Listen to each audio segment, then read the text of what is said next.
นี้แน่เลยงานไทยค่ะงานไทยวันเสาร์วันที่อะไรตรงนี้ล่ะวันที่อะไรนี่วันนี้วันเสาร์ที่เสาร์ที่21แล้วจะเดิมมาเด้อ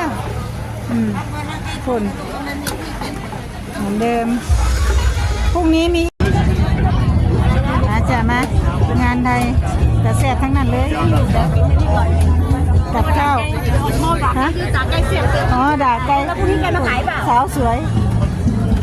เดี๋ยวมากินแต่แซ่บแล้วจะได้เนี่ยแน่นเลยอันนี้ยังเนี่ยมาเลยค่ะเด้อวันนี้วันเสาร์ที่บอกมื้ออื่นว่ามาเห็นกันมีอีกแล้วจ้ะเด้อ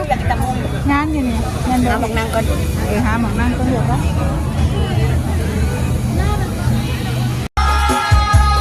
ส่งขอพี่หน่อยนะ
มากินนี่กดไลค์กดแชร์กดติดตามให้ยายน้ำเด้อจ้าสวัสดีค่ะ